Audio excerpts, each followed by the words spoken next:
Aquí, en esta cocina donde el tiempo parece haberse quedado a dormir la siesta, es donde por fin me decido a hablar. Huele a canela y a recuerdos, ¿saben? A masa cruda y a café de olla con su piloncillo oscuro.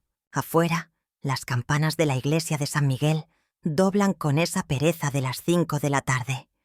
Un sonido que ha cortado mis días en rebanadas iguales durante 60 años. Es el mismo sonido que escuchaba entonces, cuando el miedo me cosía la boca con hilo invisible. Mi nombre es Esperanza, aunque a veces pienso que es más una burla que un destino.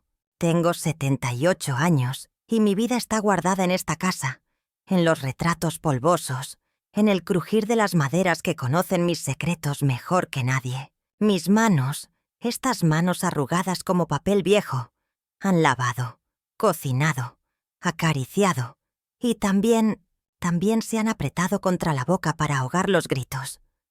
Todo comenzó, como siempre comienzan las desgracias en los pueblos, con una esperanza demasiado grande.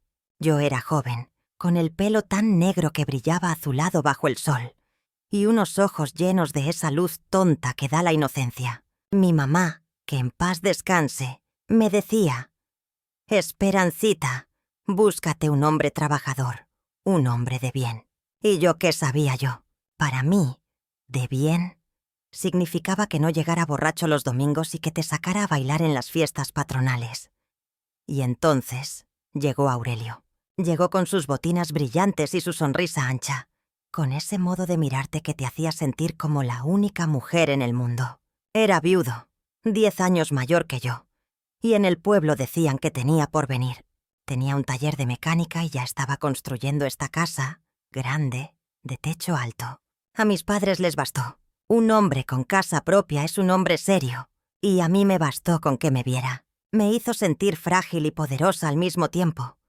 Un dulce engaño que ahora, desde esta orilla de la vida, reconozco como el primer eslabón de la cadena. La boda fue en la iglesia, con manteles largos y mucha comida. Recuerdo el olor a cempasúchil y a lavanda sinaloense tocando en el jardín. Mi vestido blanco me apretaba la cintura y el velo me daba una calor sofocante. Aurelio me tomó del brazo con una fuerza que a mí me pareció protección. «Ahora eres mía, Esperanza», me susurró al oído cuando bailamos el vals. Y yo, tonta, sonreí creyendo que era un poema. Los primeros meses olían a cal fresco y a flores de naranjo. Él era atento, caballeroso. Me traía un ramo de claveles los viernes. Me despertaba con café y pan dulce los domingos. Yo cantaba en la cocina, limpiaba los pisos con ganas, planchaba sus camisas como si estuviera acariciando su piel. La casa era mi reino, pero los reinos, a veces, tienen mazmorras. El cambio fue lento, como el agua que se filtra gota a gota hasta hundir la piedra. Empezó con los celos, que por qué le había sonreído al cartero, que por qué había tardado tanto en el mercado. Luego vinieron las críticas. La comida muy salada, la casa no lo suficientemente limpia. Su voz, antes dulce, se fue llenando de un filo que me cortaba por dentro.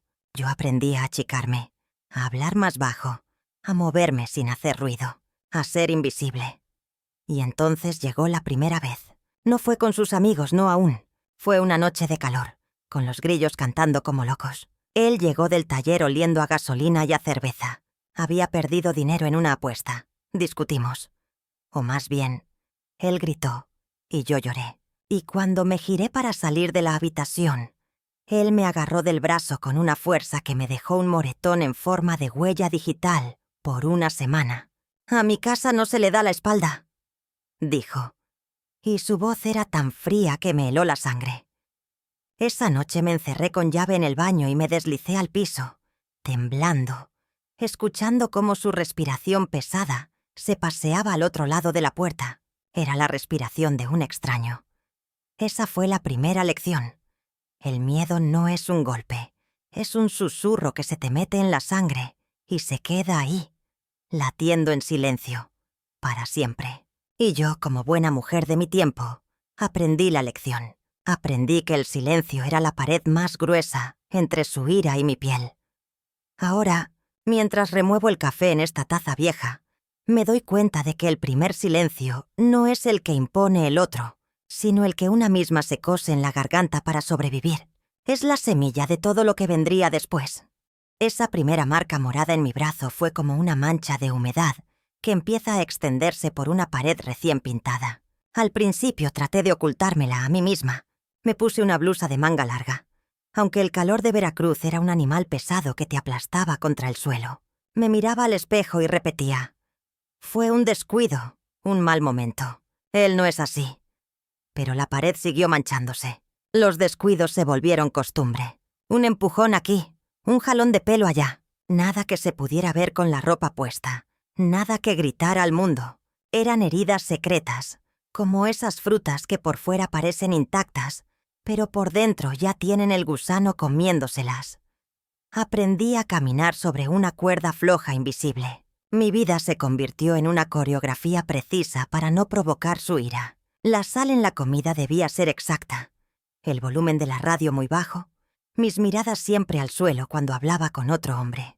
Me volví una experta en descifrar su humor desde el sonido de sus pasos en el corredor. Si venían fuertes y seguros podía respirar. Si venían arrastrados, pesados, mi estómago se hacía un nudo y empezaba a sudar frío. Las visitas de sus amigos empezaron un sábado cualquiera. Eran los mismos con los que iba a la cantina. Don Chepe, el dueño de la tienda. El gordo Ramón, el carpintero. Y a veces el joven y callado Luis, el ayudante del taller. Al principio eran reuniones de hombres. Se sentaban en la sala, bebían sus cervezas, hablaban de negocios y de fútbol. Y yo servía botanas desde la cocina. Un fantasma útil que aparecía solo para llenar los platos vacíos. Pero con el tiempo, la dinámica cambió. Aurelio empezó a llamarme para que me quedara. «Quédate, mujer. Tan importantes son tus quehaceres». Su tono era una orden disfrazada de invitación. Me sentaba en el borde de la silla, sintiendo las miradas de esos hombres deslizarse sobre mí como babosas. Yo era el trofeo, la prueba de que Aurelio tenía una casa en orden, una mujer joven y sumisa. Una noche don Chepe bromeó. «Oye, Aurelio, qué suerte tienes». No como mi vieja, que ya está toda gastada. Aurelio se rió, una risa grave que no le llegaba a los ojos. Me miró, y en su mirada había un brillo nuevo, un fuego extraño de posesión y orgullo. «Es joven», dijo, como si hablara de un mueble, y obediente. «A las mujeres hay que enseñarles desde chiquitas, Chepe, como a los potros». Sentí una ola de vergüenza tan grande que me quise hundir en el piso, pero sonreí. Sí, les juro que sonreí, porque esa era la cuerda floja. Sonreír cuando te humillan, asentir cuando te insultan, agradecer cuando te anulan. Era eso la caída, y yo aún no conocía el fondo del abismo. Empecé a notar que Aurelio me tocaba diferente cuando ellos estaban. Un brazo alrededor de mis hombros, una mano en mi cintura. Posesivo, demostrativo. Y yo me dejaba, rígida como un palo, sabiendo que cualquier resistencia, cualquier muestra de incomodidad, sería castigada después, en la intimidad de nuestro cuarto, con el silencio helado o con la violencia caliente que ya empezaba a ser la moneda de nuestro intercambio. La casa que había sido mi reino se estaba convirtiendo en mi jaula, y las rejas no eran de hierro, sino de miradas aprobatorias, de sonrisas cómplices, y del miedo que yo misma me tragaba cada día. El olor a café de olla de las mañanas ya no me sabía a hogar, sino a resignación. Las campanas de la iglesia no marcaban las horas, sino los momentos de paz que iba contando hasta que llegara él. Y así, sin darme casi cuenta, fui aprendiendo la segunda lección, más amarga que la primera, que a veces la prisión más segura es la que construyes tú misma con los ladrillos del deber y el cemento del miedo. Fue un jueves. Lo recuerdo porque los jueves olían a pozole y a leña, y porque el viento sur traía un olor a tierra mojada que se colaba por las rendijas de la casa. Esa noche, el ambiente estaba cargado, pesado, como antes de una tormenta. Aurelio había llegado más callado de lo usual, con esa quietud peligrosa que precedía a sus explosiones. Don Chepe y el gordo Ramón llegaron después de la cena, con sus carcajadas fuertes y ese olor a tabaco y cerveza barata que se les pegaba a la ropa. Yo serví el pozole, les llené los platos hasta el borde, cumpliendo con mi papel de sombra servicial. Intenté retirarme a la cocina, como siempre, pero la mano de Aurelio, grande y áspera, cerró sobre mi muñeca con una presión que me detuvo en seco. «¿A dónde vas, mujer? Siéntate, aquí con nosotros». No era una invitación, era una prueba. Me senté en el borde del sillón, junto a él, sintiendo el calor de su cuerpo como si fuera un horno. Don Chepe me sonrió, una sonrisa que no llegaba a los ojos, mientras mojaba su pan en el caldo. «Muy rico, doña Esperanza, como todo lo que hace». Agradecí con una inclinación de cabeza, incapaz de formar palabras. La conversación de ellos giró, como siempre, hacia temas de hombres, pero sentía las miradas de Ramón y Chepe posándose en mí, recorriéndome, midiéndome. Era como si me estuvieran desvistiendo con los ojos. Y yo, sentada ahí, me sentía más desnuda que si no llevara ropa. La velada transcurría. El reloj de péndulo marcaba las horas con un tic-tac que me taladraba los oídos. De pronto, Aurelio se levantó. «Vamos, Esperanza, acompáñame». «¿A dónde, Aurelio?», pregunté, y mi voz sonó como un hilito de aire. «A la recámara. Tengo que enseñarle algo a Chepe». El corazón se me fue a los pies. «¿A la recámara? ¿Qué quieres enseñarle?». Su sonrisa fue lenta, cruel. «Lo obediente que eres». No me moví. El terror me había clavado en el sillón. Mis manos se aferraron a la tela desgastada de los brazos del mueble. Aurelio notó mi resistencia. Su sonrisa se desvaneció. «No me hagas repetirlo, Esperanza». Don Chepe soltó una risita nerviosa. «Deja la mano, no seas pesado». Pero la mirada de Aurelio se oscureció. El desafío de su amigo, por leve que fuera, había encendido la mecha. Agarró mi brazo con fuerza y me levantó del sillón. «En mi casa lo que yo digo, se hace». Me arrastró por el corredor, sus pasos resonando como martillazos en la madera. Los míos eran tropezones, un forcejeo inútil. Grité. Creo que grité.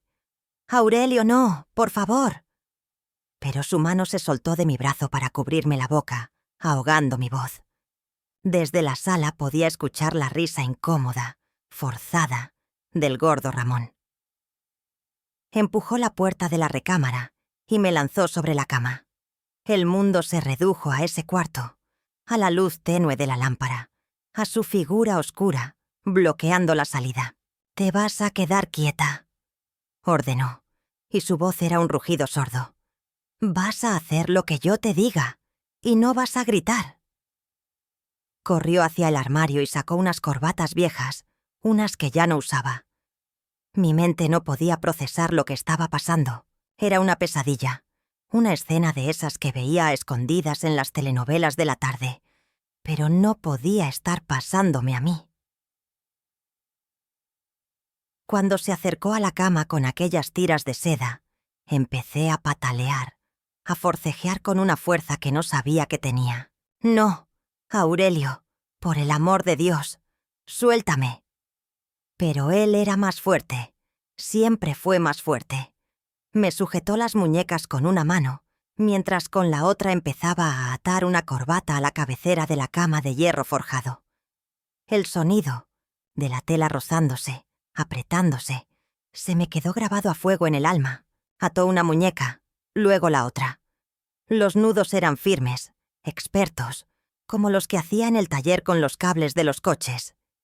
Y ahí me dejó, expuesta, vulnerable, con los brazos abiertos como un pájaro crucificado. La puerta de la recámara estaba abierta. Yo podía ver el pasillo, el cuadro de la Virgen de Guadalupe que colgaba al fondo. Podía oír los pasos de don Chepe acercándose, lentos, vacilantes. «Mira, Chepe», dijo Aurelio, con una voz que pretendía ser jovial, pero que temblaba de una excitación malsana. «Así es como se doma a una yegua, para que aprenda. Don Chepe se asomó por la puerta. Su mirada, avergonzada, cómplice, se posó en mí por un segundo eterno, antes de bajar rápidamente al suelo. Bueno, hombre, ya con eso. Se retiró rápido, como si le hubiera picado una víbora. Aurelio se rió, una risa hueca, y salió de la recámara, cerrando la puerta de un golpe. Me quedé ahí, atada, escuchando cómo sus voces y sus risas volvían a la sala, como si nada, como si no hubieran dejado a una persona, a su esposa, atada a una cama como un animal de sacrificio. Y entonces, en el silencio de aquel cuarto, con la humillación ardiéndome en la piel y las lágrimas calientes recorriéndome las sienes, lo entendí. El grito que llevaba dentro, el que había ahogado tantas veces, ya no encontraba salida. Se había quedado atrapado, como yo, en ese cuarto, en ese matrimonio, en esa vida. Y supe, con una certeza que me heló el alma, que por mucho que gritara, nadie me oiría. Nadie quería oír. Me quedé tiesa en esa cama, escuchando el latir de mi propia sangre en las sienes. Era un tambor sordo y acelerado que marcaba el compás de mi vergüenza. Las corbatas de seda, que alguna vez habían adornado el cuello de mi marido para las fiestas del pueblo, ahora me mordían las muñecas. Cada pequeño movimiento, cada temblor involuntario, hacía que el nudo se apretara un poco más, recordándome mi condición de prisionera. Afuera, las voces de ellos seguían fluyendo, mezcladas con el tintineo de las botellas de cerveza. Hablaban de la cosecha, del precio del maíz, de un caballo que había ganado una carrera. La normalidad de su conversación era un insulto, un veneno que goteaba desde la sala y envenenaba el aire de mi recámara. Mi realidad, mi terror, mi desgarro interior, era solo un intermedio en su velada de hombres. Pasó el tiempo. El reloj de péndulo en la sala dio las 11. Escuché las despedidas, los «cuídate, compadre», las puertas cerrándose. Los pasos de Aurelio, pesados y seguros, se acercaron por el corredor. Dejé de respirar. El miedo era un ácido en mi garganta. La puerta se abrió. Él se paró en el marco, mirándome. Su rostro ya no tenía la furia de antes, sino una expresión extraña, casi de curiosidad, como si yo fuera un insecto raro que había atrapado. Olía a alcohol y a sudor. Sin decir una palabra, se acercó a la cama. Sus dedos, callosos y fríos, se posaron sobre mi tobillo. Yo cerré los ojos con fuerza, apretando los párpados hasta ver estrellas. No me soltó las ataduras de inmediato. Se tomó su tiempo, recorriendo con la mirada mi cuerpo inmovilizado, disfrutando del poder que tenía sobre mí, de mi absoluta vulnerabilidad. «Ya viste», dijo por fin, su voz ronca. Su aliento me llegó a la cara, agrio. «Cuando te portas mal, hay consecuencias». Sus manos se movieron hacia las corbatas. Los nudos cedieron. Cuando soltó mis muñecas, la sangre volvió a circular con un hormigueo doloroso. Me incorporé de golpe, frotándome las marcas rojas e inflamadas que la seda había dejado en mi piel. Eran como un recordatorio tatuado a la fuerza. No me miró a los ojos. Se desvistió con movimientos mecánicos y se metió en la cama, de espaldas a mí. En cuestión de minutos, su respiración se volvió profunda y ronca. Se había dormido, como si esta noche fuera igual a cualquier otra, como si no hubiera atado a su esposa a la cama para demostrarle algo a su amigo. Yo me quedé sentada en el colchón, mirando sus espaldas anchas, sintiendo el vacío a mi alrededor como un abismo. Me levanté, tambaleante, y caminé hasta la ventana. El pueblo dormía. Las calles estaban vacías y silenciosas, bañadas por la luz pálida de la luna. Desde la iglesia el campanero tocó las 12 campanadas, anunciando la medianoche. Un sonido que siempre me había parecido solemne, ahora sonaba a burla. Abrí la ventana y un soplo de aire fresco me golpeó el rostro. Contemplé la calle desierta. ¿A dónde iría? Mis padres no entenderían. O quizás sí, pero me dirían que aguantara, que cada matrimonio tiene sus cruces, que el qué dirían sería peor que cualquier dolor. El pueblo entero era una red de miradas y susurros, donde mi verdad quedaría ahogada en un mar de vergüenza y complicidad. Cerré la ventana. Me encerré conmigo misma. Esa noche no dormí. Me senté en la mecedora de la esquina, abrazándome las piernas, y me quedé mirando la geografía de mi prisión. No eran solo las paredes de la casa, era el silencio de las calles a medianoche, el peso de las tradiciones, el miedo a la soledad, la cara de mi madre diciendo: «Aguanta, hija, es tu destino». Era la sonrisa cómplice de don Chepe, la mirada que evitó Ramón. Aprendí esa madrugada que las rejas más fuertes no son las que encierran el cuerpo, sino las que construyen alrededor del alma. Y yo, Esperanza, había permitido que las construyeran, ladrillo a ladrillo, con cada sonrisa forzada, con cada lágrima tragada, con cada «sí, mi amor», dicho por miedo. Cuando el amanecer pintó el cielo de color naranja pálido, supe que algo dentro de mí se había quebrado para siempre. Ya no era la joven ilusa que cantaba en la cocina. Era otra, una mujer que había aprendido a mapear el silencio, a navegar por sus territorios áridos y a sobrevivir en un paisaje donde el grito más desgarrador se perdía, sin eco, en la inmensidad de la indiferencia. La mañana siguiente llegó con su crudeza habitual. Un rayo de sol entró por la ventana, iluminando el polvo que danzaba en el aire como si no hubiera pasado nada. Aurelio se despertó con el canto del gallo, como siempre. Se estiró, bostezó y me miró sentada en la mecedora, aún con la ropa del día anterior. «¿No te acostaste?», preguntó con una normalidad que me dejó sin aliento. Su voz era ronca por el sueño, pero no había rastro de arrepentimiento, ni de culpa, ni siquiera del recuerdo de lo que había sucedido. No supe qué responder. ¿Acaso no lo había visto? ¿Era posible borrar una cosa así de la memoria como quien borra una mancha con un trapo húmedo? Mi silencio pareció ser respuesta suficiente para él. Se levantó, se vistió y salió del cuarto rumbo a la cocina, esperando, sin duda, su desayuno caliente. Me forcé a ponerme de pie. Mis piernas temblaban como si acabaran de nacer. Al pasar frente al espejo del armario, evité mi reflejo.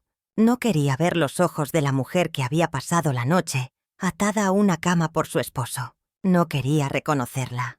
En la cocina, el olor a café recién colado solía ser un bálsamo. Ese día era un aroma vacío, una rutina carente de sentido. Aurelio estaba sentado a la mesa, leyendo el periódico local. Le serví su taza.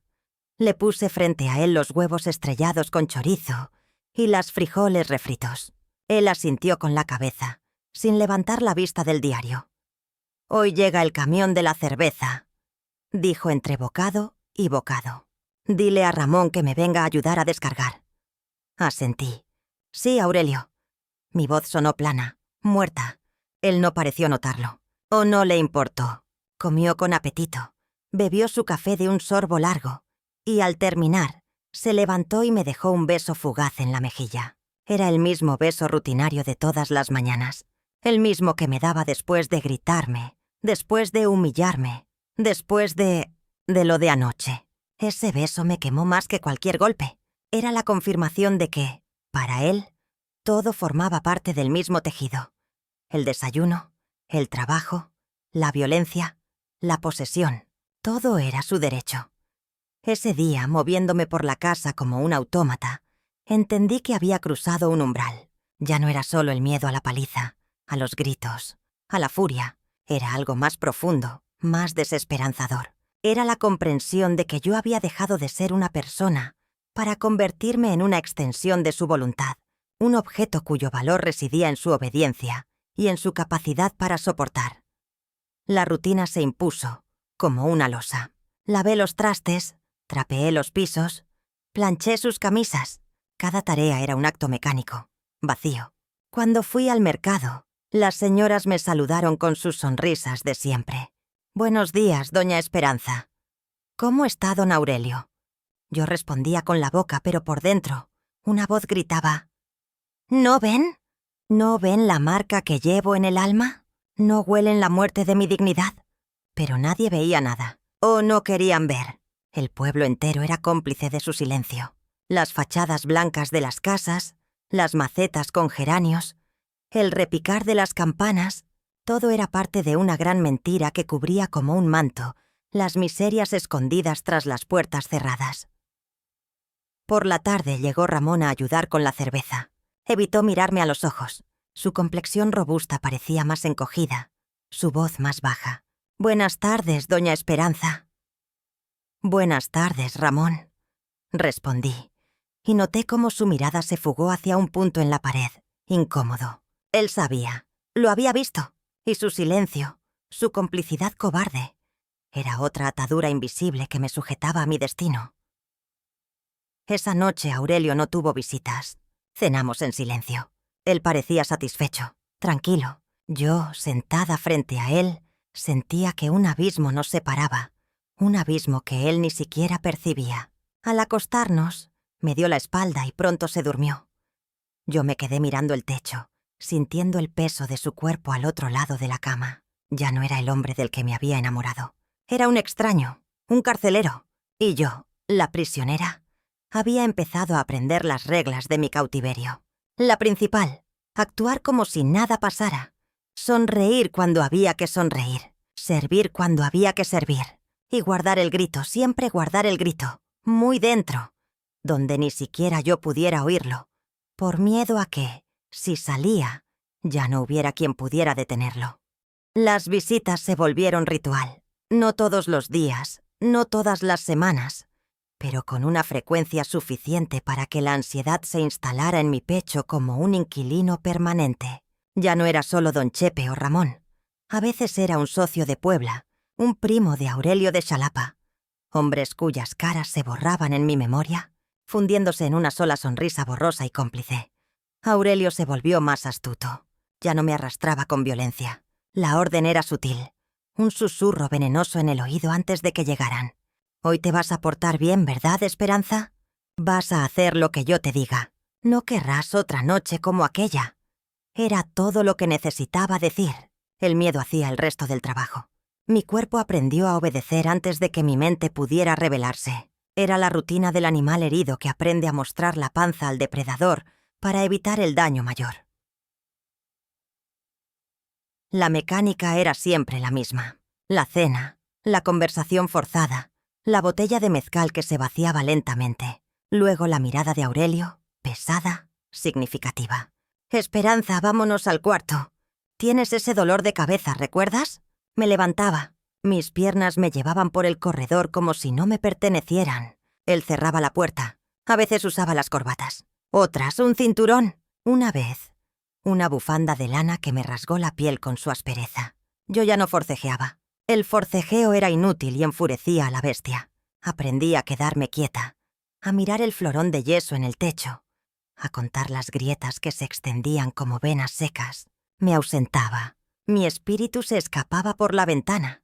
Volaba sobre los tejados del pueblo, sobre el campanario, y se perdía en el campo, lejos de ahí, donde el aire no olía a miedo y a mezcal.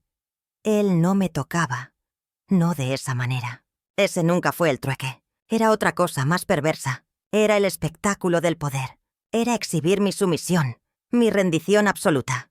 A veces llamaba a uno de ellos, a Chepe, al más cercano, para que checara que todo estuviera en orden. La puerta se abría unos centímetros. Una silueta se recortaba en la luz del corredor. Una mirada rápida, avergonzada pero ávida. Y luego la puerta se cerraba. Era el vistazo furtivo al trofeo de caza, la confirmación de la dominación de Aurelio. Una de esas noches fue Luis, el joven ayudante del taller. Era un muchacho callado, de ojos grandes que siempre parecían asustados. Cuando Aurelio lo llamó, Luis se negó. Lo escuché. Su voz joven, temblorosa pero firme, desde el corredor. «No, patrón, eso no está bien». El silencio que siguió fue más aterrador que cualquier grito. Sentí la ira de Aurelio emanando de él como calor. «¿Me estás desobedeciendo, muchacho?» «No, patrón. Solo digo que la señora... que no está bien». Aurelio salió del cuarto y cerró la puerta de un golpe. Escuché una discusión acalorada, pero en voz baja, y luego los pasos de Luis alejándose rápidamente. Aurelio no volvió esa noche. Supuse que se había ido a la cantina a ahogar su rabia. Por primera vez en mucho tiempo, me quedé sola en la cama, aún atada, pero con un destello de algo extraño y cálido en el pecho. Había sido una brasa de humanidad en medio de tanta crueldad. la compasión tímida de un muchacho al que apenas conocía. A la mañana siguiente, Luis ya no trabajaba en el taller. Aurelio dijo que se había ido a buscar mejor suerte al norte. Supe que era mentira. Supe que lo había corrido por haberse atrevido a ver en mí lo que todos los demás se negaban a ver. Una persona.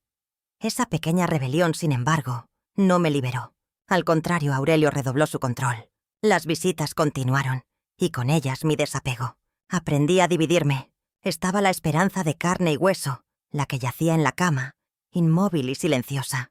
Y estaba la otra, la que vivía detrás de mis ojos, la que recordaba los versos de Sor Juana que había leído de joven, la que imaginaba un mundo donde una mujer no era propiedad de su marido. Esa esperanza interior se volvió mi fortaleza secreta, mi santuario a prueba de balas. Pero hasta los santuarios se resquebrajan.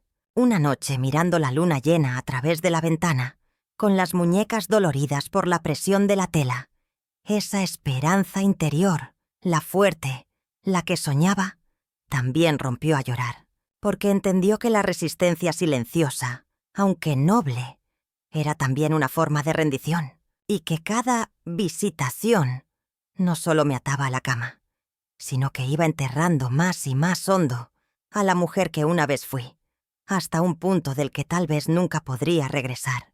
La compasión de Luis, breve y fugaz como un relámpago en una noche seca, dejó una cicatriz distinta. No era la marca áspera del miedo o la quemadura de la humillación, sino algo más sutil y, en cierto modo, más doloroso. El peso agridulce de la piedad. Alguien había visto, alguien había sabido, y ese alguien había sido barrido de mi vida con la misma facilidad con la que se sacude el polso de un mueble. Aurelio nunca mencionó el incidente. Su venganza fue el silencio absoluto sobre el tema y una vigilancia más férrea. Empecé a notar que sus amigos miraban hacia otro lado con más determinación cuando yo servía la cena. Era una vergüenza colectiva. Un pacto de silencio que todos, incluido yo, cumplíamos a rajatabla. Don Chepe ya no bromeaba sobre mí. Ramón apenas me dirigía la palabra. Yo era un fantasma incómodo. Un recordatorio mudo de una verdad que todos preferían ignorar. Fue en esa época cuando la culpa empezó a anidar en mí. Un pájaro negro y feo que picoteaba mis pensamientos. ¿Había hecho algo para merecerlo? ¿Mi mirada? ¿Mi forma de caminar? ¿Mi silencio mismo provocaban aquella crueldad? La sociedad me había enseñado que la mujer es el pilar del hogar, que si el hogar se resquebraja, la culpa es de la columna que no supo aguantar. Me preguntaba si mi madre o mi abuela habían cargado con pesos similares detrás de sus sonrisas resignadas. Un día, barriendo el corredor, me detuve frente al retrato de mi suegra, una mujer de rostro severo y labios delgados colgado en la pared. Siempre me había parecido una mujer fría, pero esa mañana vi algo más en sus ojos pintados. Una fatiga profunda, una resignación que me era familiar. ¿Habría ella también conocido el sabor amargo de la sumisión forzada? ¿Habría escuchado, desde alguna habitación de esta misma casa, las risas de hombres que no la veían como una persona? La idea no me consolaba, me aterraba. Era como si descubriera que estaba siguiendo unos pasos marcados en el suelo mucho antes de que yo naciera. La vida continuaba su curso implacable. Las estaciones cambiaban. Llegaron las lluvias, y con ellas, un olor a tierra mojada que se mezclaba con el de la humedad en las paredes de la casa. Las bugambilias crecieron violentas, tapizando la fachada de un color púrpura que a mí me parecía de luto. Yo me movía por la rutina como un alma en pena. Cocinar, lavar, limpiar. Recibir las visitas con una sonrisa vacía. Y luego, las noches de cerrojo y ataduras, a las que mi cuerpo se había acostumbrado con una pasividad que me asqueaba. Una tarde, Aurelio llegó del taller con fiebre. Un resfriado fuerte, decía. Pero sus ojos vidriosos y su piel ardiente decían otra cosa. Lo acosté en la cama. Le puse paños húmedos en la frente. Le preparé un té de limón con miel. Él, en su debilidad, era diferente. Más quieto, menos amenazante. Sus manos, que siempre habían sido instrumentos de dominio, temblaban ligeramente cuando tomaba la taza. «Gracias, Esperanza», murmuró, y su voz era la de un hombre, no la de un carcelero. Por un instante brevísimo y peligroso, algo se ablandó dentro de mí. La compasión, esa maldita compasión que nos ata a nuestros verdugos, asomó su cabeza. Estuve a punto de tocarlo, de arreglarle la almohada con un gesto tierno. Pero entonces, mis ojos cayeron en las marcas tenues, casi imperceptibles, que aún llevaba en las muñecas. Eran como sombras, recordatorios fantasmas de las ataduras. Retiré la mano rápidamente, como si hubiera tocado fuego. La ternura se congeló en mi pecho, convertida en un bloque de hielo. Cuidar de él en ese momento no era un acto de amor ni de deber. Era la confirmación final de mi prisión. Incluso en su enfermedad, el rol estaba escrito. Yo era la cuidadora, la sirviente, la que aliviaba el malestar del mismo hombre que fabricaba el mío. Esas dos miserias, la del verdugo enfermo y la de la víctima que lo asiste, se entrelazaron en ese cuarto. Y yo, en medio de ellas, entendí la lección más cruel de todas, que el lazo más fuerte no es el del odio, sino el de la dependencia mutua, ese hilo envenenado que une para siempre al que golpea con el que recibe el golpe, y que se llama piedad. La enfermedad de Aurelio, aunque pasajera, abrió una grieta en la pared de mi resignación. Verlo vulnerable me había recordado, de manera brutal, que él también era humano, un hombre débil y temeroso detrás de su fachada de fuerza, y esa humanidad suya era, de alguna manera, más aterradora que su monstruosidad. Era más fácil odiar a un demonio que a un hombre roto que te rompe a ti. Pero no podía permitirme esa grieta. La compasión era un lujo que mi alma, ya maltrecha, no podía costear. Así que busqué refugio donde muchas mujeres antes que yo lo habían encontrado. En los muertos. El cementerio de San Miguel estaba en una loma, desde donde se veía todo el pueblo, pequeño e insignificante. Se volvió mi santuario.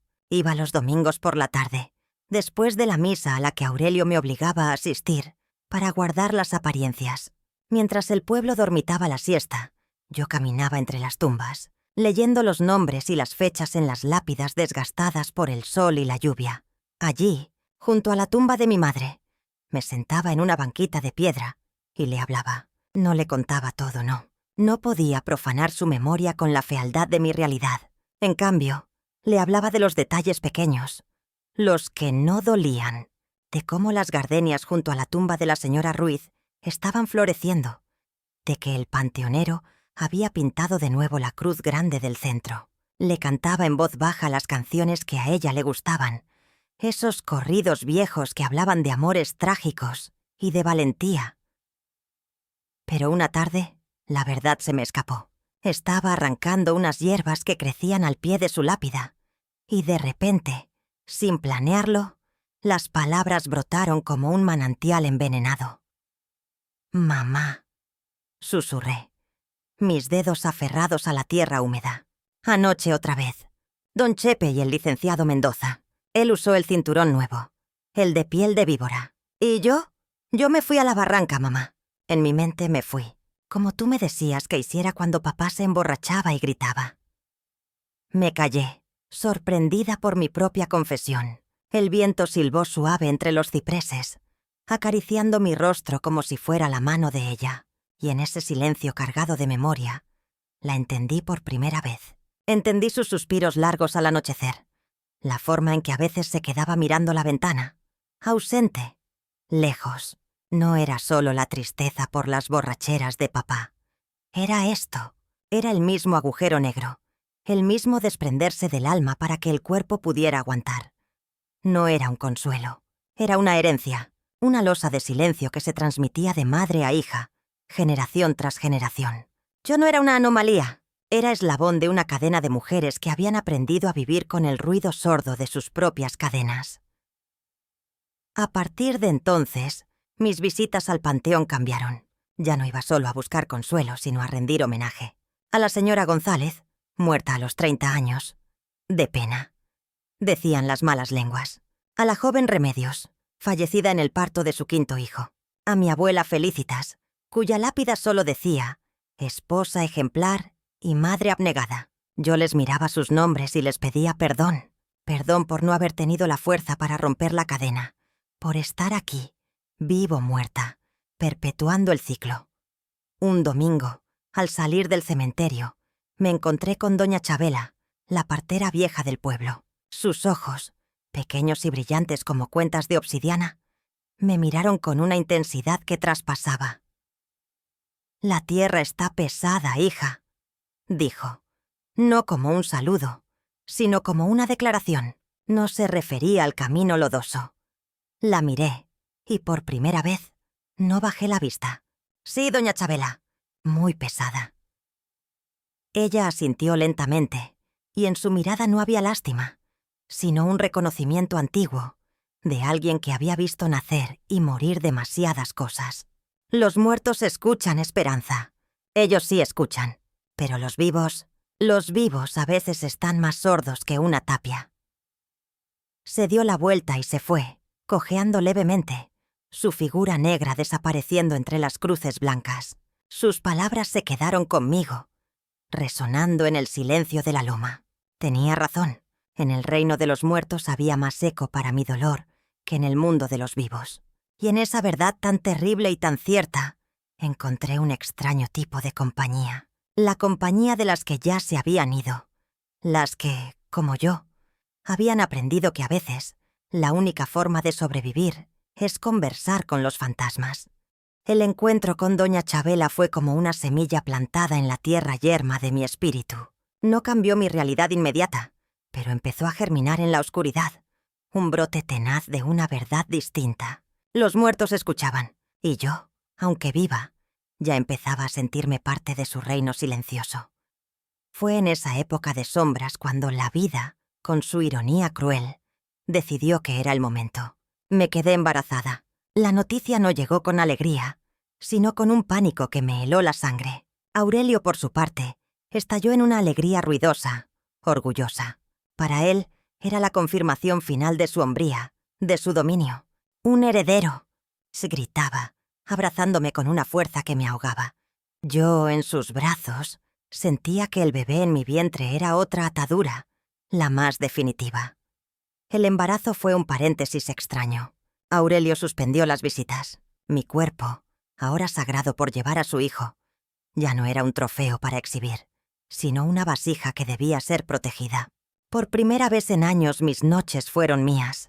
Ya no había corbatas, ni cinturones, ni miradas cómplices desde la puerta. Pero la paz era una ilusión. Sabía que era temporal.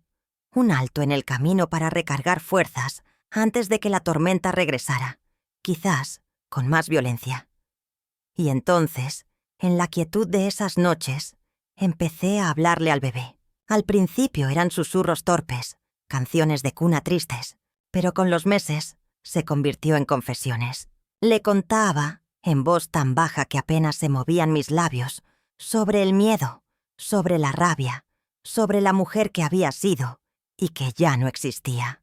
Le hablaba de los versos de Sor Juana, del olor de la lluvia en el campo, del color del cielo al amanecer. Le rogaba, le suplicaba que no fuera varón, que no se convirtiera en otro Aurelio, o que, si lo era, que tuviera el corazón de Luis, el ayudante, y no el de su padre. Esa criatura que crecía dentro de mí se convirtió en mi único confidente, mi diario vivo. Era mi sombra, la portadora de todos mis secretos. Y yo, sin saberlo, no solo estaba gestando un hijo, sino que estaba criando a la sombra que algún día iluminaría mi verdad. El parto llegó una madrugada de aguacero. Doña Chabela fue quien vino, sus manos viejas y sabias guiando a mi hijo hacia el mundo. El dolor era un fuego purificador, un grito mudo del cuerpo que por fin podía expresar el dolor del alma. Cuando escuché su llanto, fuerte y claro por encima del estruendo de la tormenta, un alivio inmenso me inundó. Era una niña. Aurelio no ocultó su decepción. «Bueno, para la próxima será varón», dijo, y se fue a la cantina a celebrar con sus amigos, como si hubiera ganado un premio menor. Yo, exhausta, con mi hija en brazos, la miré. Tenía unos ojos oscuros, enormes, y me miraba con una seriedad que no era de recién nacida. La llamé Sofía. Sabiduría era el nombre de mi abuela. la de la lápida que solo rezaba «esposa ejemplar». Quería darle un nombre con peso, con raíces, para que supiera de dónde venía y, con suerte, pudiera elegir un destino diferente. Con Sofía en mis brazos, el miedo cambió de forma. Ya no era solo por mí. Era un miedo más grande, más agudo, un terror frío que me traspasaba las noches. ¿Qué heredaría ella? ¿El silencio? ¿El miedo? ¿Aprendería a caminar sobre la misma cuerda floja que yo? La idea de que Aurelio pudiera mirarla algún día con la misma posesión con la que me miraba a mí, de que su vida pudiera ser un eco de la mía, era insoportable. Amamantarla por las noches, en la penumbra de la recámara, se volvió un acto de juramento. Mientras ella succionaba, yo le prometía en silencio, con cada latido de mi corazón, que su vida sería distinta, que aunque yo estuviera quebrada, haría todo lo posible para que ella no se rompiera, que mi silencio tan cuidadosamente construido no sería su herencia. Aquel bebé, mi Sofía, no era solo una hija, era una razón. La razón para, algún día, encontrar la fuerza no solo para sobrevivir, sino para romper el silencio. Porque ahora no gritaba solo por mí. Gritaba, en el santuario mudo de mi corazón, por ella. Los años que siguieron al nacimiento de Sofía se deslizaron como un río bajo la niebla. Mi vida adquirió una doble naturaleza, una fractura que se volvió mi normalidad. Por un lado, estaba la madre. Esa era la esperanza que respiraba, la que cantaba canciones de cuna desentonadas, la que inventaba cuentos sobre conejos valientes, la que enseñaba a su hija a moler el maíz para las tortillas, sus manitas pequeñas sobre las mías en el metate. Esos momentos, robados al tiempo, eran islas de luz en un mar oscuro. El olor a talco de bebé, la risa de Sofía como campanitas de cristal, su calorcito al dormir pegada a mí, eso me mantenía viva. Era el amor más puro y más desgarrador, porque cada sonrisa suya era un recordatorio de todo lo que yo quería protegerla. Por otro lado, estaba la esposa. Cuando Aurelio estaba en casa, la niebla descendía. Me volvía una sombra funcional, eficiente, silenciosa. Las visitas habían regresado, aunque ahora eran más espaciadas, más calculadas. Él ya no necesitaba atarme con tanta frecuencia. El miedo que me había inculcado era suficiente atadura. Una mirada, un tono de voz, bastaban para que mi cuerpo obedeciera, para que me levantara y caminara hacia la recámara cuando él lo ordenaba, con una resignación que ya no era pasiva, sino cargada de un odio silencioso y denso como el plomo. Aprendí a disociarme por completo. Mientras yacía en esa cama, mi mente no volaba hacia el campo, ahora viajaba a la cunita de Sofía. Me concentraba en el sonido de su respiración, que llegaba tenue desde el cuarto contiguo. Me aferraba a su imagen como un náufrago a un madero.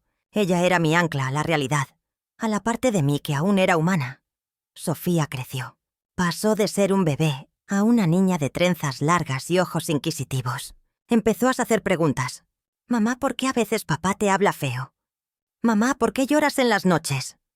Yo le sonreía, le acariciaba el pelo y le inventaba cuentos sobre duendes que se enojaban o vientos que soplaban fuerte. Le enseñé sin querer la primera lección del silencio, a no preguntar sobre lo que duele.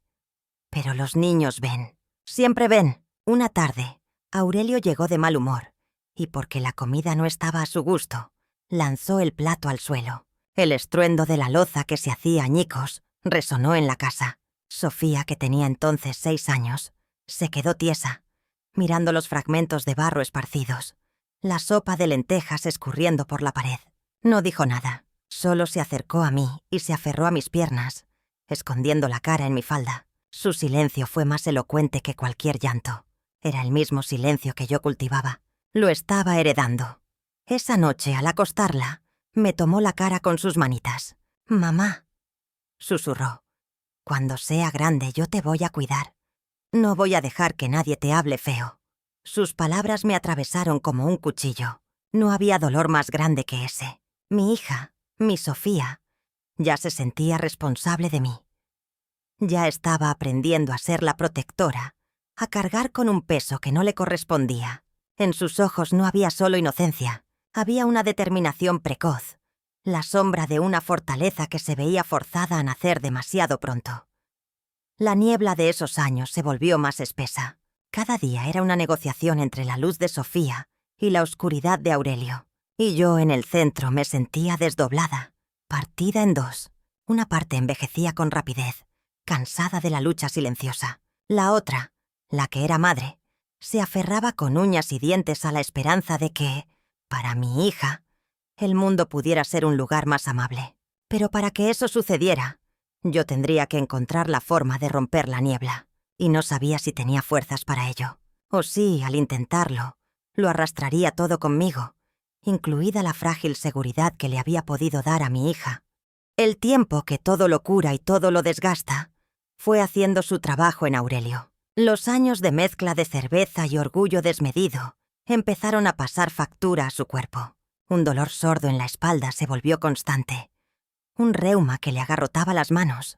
Esas manos que alguna vez habían sido tan fuertes para atar y para golpear. La mecánica ya no era un oficio, sino un suplicio. Llegaba a casa más callado, la mirada opaca, derrotado por el dolor y por la frustración de un cuerpo que le fallaba. Una noche de octubre, con el aire cargado de olor a flor de cempasúchil por los altares de muertos, ocurrió. Él quiso levantar una caja pesada en el taller. Escuché un grito ronco, un quejido animal, y luego el silencio. Corrí. Lo encontré desplomado en el piso de cemento, pálido, con el rostro contraído en una mueca de agonía. Se había quebrado algo en la espalda.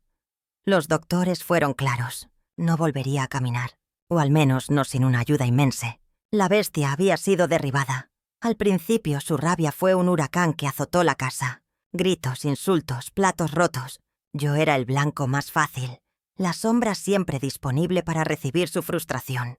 Pero incluso su furia tenía límites ahora. Estaba postrado en una cama, dependiente de mí para todo. Para comer, para asearse, para darle la vuelta en la cama y evitar las llagas. El poder, ese fantasma que había gobernado nuestra vida, cambió de bando de la manera más brutal e irrevocable. Yo ya no era la prisionera atada a la cama. Ahora era la carcelera de su incapacidad, la guardiana de su vergüenza. Le llevaba la comida, le limpiaba el cuerpo, le vaciaba la vacinilla, y él tenía que aguantar mi mirada, mis manos en su piel, mi control sobre su existencia básica. Al principio me acerqué a él con la frialdad de un verdugo. Cumplía mis tareas con una eficiencia glacial, sin una palabra de más, sin una caricia de consuelo. Quería que sintiera el peso de su dependencia, que saboreara la amargura de la impotencia. Pero una tarde, mientras le daba de beber agua, vio las marcas, las viejas, las que se habían vuelto cicatrices blancas y delgadas en mis muñecas, casi invisibles para quien no las buscara. Él las buscó. Sus ojos, hundidos y amarillentos, se posaron en ellas y se llenaron de un brillo que no supe descifrar. Era remordimiento. ¿Vergüenza? ¿O simplemente el reconocimiento de un pasado que ya no podía repetirse? Miró hacia otro lado, hacia la ventana. «Está nublado», murmuró. «Sí», respondí secándole la boca con la toalla. «Va a llover». Fue la primera conversación banal que tuvimos en décadas que no estaba teñida de miedo o de rencor. Solo era el comentario de dos personas sobre el clima, pero en esa simpleza se abrió una grieta. Los días se convirtieron en meses, los meses en años. Sofía creció, se volvió una mujer. Se fue a estudiar a la ciudad, escapando del ambiente opresivo de la casa. Sus visitas eran mi único respiro, mi conexión con el mundo exterior. Yo me quedé cuidando al hombre que me había roto. No por amor ni por deber, ya no. Era por algo más complejo y más profundo. Era por un hábito de décadas, por la inercia de una vida compartida. Y quizás, solo quizás, por una pizca de esa piedad maldita que siempre nos había unido. Aurelio se volvió más quieto, más introspectivo. A veces me miraba mientras yo cosía junto a su cama, y en sus ojos ya no había fuego, solo un rescoldo de curiosidad, como si se estuviera preguntando por primera vez quién era realmente esa mujer que le había dedicado la vida, esa mujer a la que había atado a una cama y que ahora le sostenía la cabeza para que pudiera beber. Yo no le ofrecí respuestas. El silencio seguía siendo nuestro lenguaje principal, pero ya no era el silencio del miedo. Era el silencio de dos ruinas que se miran, reconociendo en la otra el desastre que han causado, y la extraña, incómoda compañía que solo dos ruinas pueden ofrecerse. La grieta se había abierto, y por ella empezaba a filtrarse, lenta e inexorable, la luz cruda de la verdad. Aurelio se apagó como un fuego al que se le acaba la leña. Lento, sin llama, solo brasas que se van enfriando. Los últimos días, su respiración era un susurro áspero, un rumor de hojas secas arrastrándose por el suelo. Yo me sentaba a su lado, no por consuelo, sino como testigo. Era la cronista de su final, la guardiana del umbral. Una tarde, con la luz del atardecer pintando la habitación de un color naranja triste, me tomó la mano. Su piel era papel viejo, fría y delgada. La presión de sus dedos era apenas un fantasma de la fuerza que una vez tuvo. «¡Esperanza!», dijo. Y su voz era solo un hilo de aire. Sus ojos, velados por el dolor y los medicamentos, buscaron los míos. «Esas marcas». No dijo más. No preguntó. No se disculpó.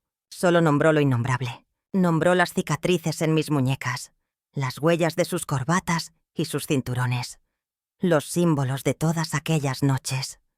Lo miré, y por primera vez no vi al monstruo, ni al carcelero, ni siquiera al hombre débil y enfermo. Vi a un niño asustado, perdido en la inmensidad de su propio error. Vi la humanidad lastimera que siempre había estado ahí, escondida bajo capas de orgullo y violencia. No dije, «te perdono», porque no era cierto. El perdón es una moneda que no se puede falsificar. En cambio, apreté su mano con la misma suavidad con la que él me tomaba ahora. Un gesto mínimo, casi imperceptible. Un simple reconocimiento de que había escuchado. Una lágrima, sola y pesada, se escapó de su ojo y se deslizó por su sien, desapareciendo en la almohada. Fue la única lágrima que le vi derramar en toda nuestra vida junta. Luego cerró los ojos. Su respiración se hizo más lenta, más profunda, hasta que se detuvo por completo. El silencio que llenó la habitación era de una cualidad distinta. No era el silencio opresivo del miedo, ni el silencio incómodo de los últimos años. Era un silencio vasto, definitivo. El silencio de un peso que, de repente, ya no está. Me quedé sentada allí, con su mano aún entre las mías, hasta que la habitación se oscureció por completo. No lloré, no sentí alivio, ni triunfo, ni siquiera tristeza. Sentí un vacío enorme, un paisaje arrasado después de la batalla. La última atadura, la de su existencia, se había roto.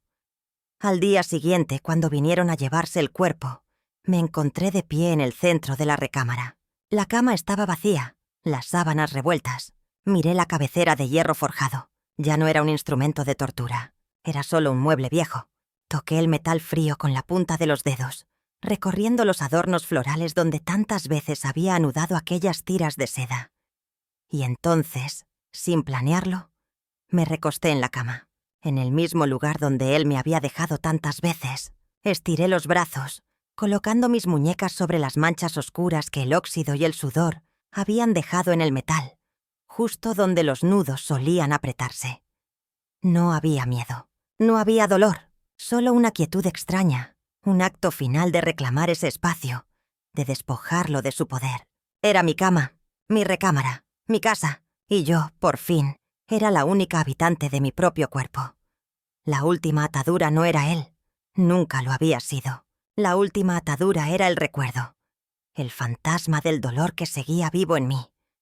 Y al acostarme ahí, voluntariamente, mirando al techo que tantas veces había sido mi refugio, sentí que ese fantasma, por primera vez, empezaba a desvanecerse. No se fue con él. Se quedó conmigo, pero ya no como una herida, sino como una cicatriz. Una parte de mi historia, sí, pero que ya no me definía. La cadena se había roto, no con su muerte, sino con mi acto silencioso de reclamar el lugar de mi propio cautiverio. Han pasado 10 años desde que Aurelio se fue. 10 años en los que esta casa, que una vez fue una fortaleza de miedo, se ha ido transformando lentamente en un refugio de paz. Los mismos pisos de madera que crujían con sus pasos iracundos, ahora susurran bajo mis pantuflas. El mismo corredor por el que me arrastró tantas veces está lleno de macetas con geranios que cuido con un amor que le negué a tantas cosas. Sofía viene a verme todos los domingos. Ya no es la niña de trenzas, sino una mujer con canas prematuras y una sonrisa que, por suerte, no heredó la tristeza de las mías. Tiene una hija, mi nieta Lucía, una criatura de 5 años que llena la casa con sus preguntas y sus risas. Cuando la veo correr por el jardín, libre y confiada, siento que algo se restaura en el mundo, que el ciclo de silencio que cargamos por generaciones quizás, solo quizás, se está rompiendo con ella. Hoy, mientras removía el café de olla en la cocina, Lucía vino y se sentó a la mesa, mirándome con esos ojos enormes que todo lo preguntan. «Abuelita, ¿tú eras feliz con el abuelo Aurelio?» La pregunta, simple y directa como un cuchillo, no me tomó por sorpresa. Llevaba una vida entera preparándome para ella. Me senté frente a ella. Tomé sus manitas entre las mías, estas manos mías que han lavado, acariciado, y también se han apretado para contener gritos. «No, mi vida», le dije, y mi voz sonó tranquila, como el agua en un pozo profundo. No era feliz. El abuelo Aurelio era un hombre con mucho dolor dentro. Y a veces, el dolor de algunos hace daño a los demás. Ella frunció el ceño, procesando. «¿Y por qué no te ibas?» Sonreí, una sonrisa triste pero auténtica. «Porque en esos tiempos era muy difícil para una mujer irse. Y porque tu mamá era pequeña. Y yo tenía miedo. El miedo es una prisión muy fuerte, Lucía». «¿Y ya no tienes miedo?» Miré por la ventana, hacia el cielo despejado de la tarde. «No, cariño, ya no. El miedo se fue cuando decidí que ya no me iba a doler».